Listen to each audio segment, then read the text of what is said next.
ఇక మకర రాశి వారి యొక్క ఫలితాలు. ఈ వారం మీ గోచార గ్రహగతులు కనుక చూసుకున్నట్లయితే కొంచెం ఇబ్బందికరమైన వాతావరణం కనపడుతుంది కాబట్టి జాగ్రత్తగా ఉండాలి. ముఖ్యంగా వ్యసన పరులకి ప్రమాదాలు ఉన్నాయి, స్నేహితుల వల్ల నష్టం కనపడుతుంది, కుటుంబ సభ్యుల మధ్య ఖర్చులు కనపడుతుంది, అలాగే సరిగ్గా మాట్లాడకపోవడం వల్ల ప్రేమించిన వాళ్ళు దూరం అవుతూ ఉంటారు కాబట్టి జాగ్రత్తగా ఉండాలి. సమయస్ఫూర్తిగా మాట్లాడడానికి మాత్రం ప్రయత్నం చేయండి. అలాగే మిమ్మల్ని ఇష్టపడే వారి మీద, ప్రేమించే వారి మీద, కుటుంబ సభ్యుల మీద కోపతాపావేశాలు మాత్రం ప్రదర్శించకండి ఈ వారం. అలాగే ఒంటరిగా ప్రయాణాలు చేయకండి. రాత్రి ప్రయాణాల్లో ప్రమాదాలు ఉన్నాయి, జాగ్రత్తగా ఉండండి. ఆడవాళ్ళు కూడా ఒంటరిగా రాత్రి అక్కడికి వెళ్ళకండి. నిరాడంబరంగా ఉండడానికి ప్రయత్నం చేస్తూ ఉంటారు ఈ వారం అంతా కూడా. చెడు స్నేహితుల వల్ల, వ్యసనాల వల్ల పాడయ్యే అవకాశం ఎక్కువ కనపడుతుంది. కొంతమంది ఏంటంటే నమ్మక ద్రోహులు మిమ్మల్ని పాడు చేస్తున్నారని తెలిసినా కూడా వాళ్ళతోటే స్నేహం చేయడం వల్ల కానీ, వాళ్ళకి డబ్బులు ఇవ్వడం వల్ల కానీ మీరు ఎక్కువగా నష్టపోతూ ఉంటారు కాబట్టి జాగ్రత్త. డబ్బుల కోసం ఎవరు పడితే వాళ్ళ దగ్గర డబ్బులు చేయి చాచకండి, మీకు అవమానం పాలవుతారు, జాగ్రత్తగా ఉండండి. పరపురుష పరస్త్రీ వ్యామోహాలు, జోదము కానీ, కఠినంగా మాట్లాడడం కానీ, కోపంగా మాట్లాడడం వల్ల కానీ, లేదా గొడవలు పెట్టుకోవడం కానీ, వీటి వల్ల ఎక్కువగా సమస్యలు ఎదుర్కొంటారు ఈ వారం, జాగ్రత్తగా ఉండాలి. అలాగే కోపతాప ఆవేశాల వల్ల మనసు పాడయ్యే అవకాశం కూడా కనపడుతుంది కాబట్టి కోపాన్ని అదుపులో పెట్టుకోవాలి. ప్రతిభకు తగ్గ గుర్తింపు అయితే కనబడటం లేదు, పెట్టుబడుల తగ్గ లాభాలు కూడా కనబడటం లేదు ఈ వారం. వ్యాపారస్తులకి క్రయ విక్రయాలలో నష్టాలు వచ్చే అవకాశం ఎక్కువగా కనపడుతోంది. అప్పులు ఇవ్వడం కానీ, అప్పులు తీసుకోవడం కానీ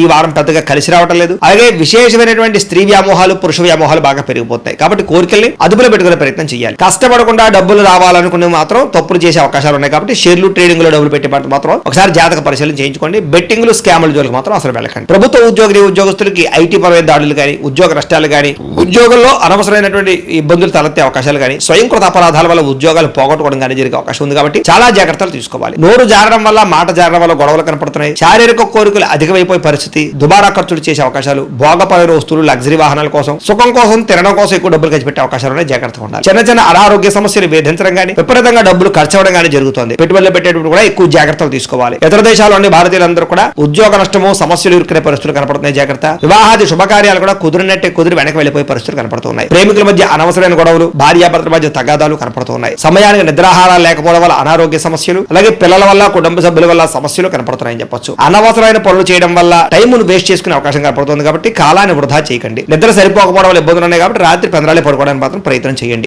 విద్యార్థులకి చెడు స్నేహితుల వల్ల ఇంట్లో ఇబ్బందులు, తల్లిదండ్రులు మిమ్మల్ని తిట్టడం కానీ, కాలేజీలో సరైనటువంటి గౌరవం లేకపోవడం కానీ జరిగే అవకాశాలు ఉన్నాయి. సరైన ఏకాగ్రత లేకపోవడం వల్ల కూడా చదువు పాడవుతోంది, జాగ్రత్తగా ఉండాలి. ఇంకా ఉద్యోగస్తులకి అనుకోని ఆటంకాలు, విగ్రహాలు, ప్రమాదాలు ఎదురుతున్నాయి, జాగ్రత్త. ఉద్యోగ నష్టాలు ఉన్నాయి, జాగ్రత్తగా ఉండాలి. స్త్రీలకి ఇరుగు పొరుగు వారితో తగాదాలు, మనస్పర్ధలు, నిందారోపణలు కనపడుతున్నాయి. కొత్త పరిచయాలు ఏర్పడడం వల్ల వ్యక్తులతో అనవసరంగా సంపర్కాలు కనపడుతున్నాయి, జాగ్రత్తగా ఉండండి. వ్యాపారస్తులకి ఆచితూచి వ్యాపార నియమాలు తీసుకోకపోతే కనుక ధన నష్టము, ఆర్థిక ఇబ్బందులు తలెత్తే అవకాశం ఉంది కాబట్టి వ్యాపారస్తులు ఆచితూచి వ్యవహరించవలసిందిగా తెలియజేస్తూ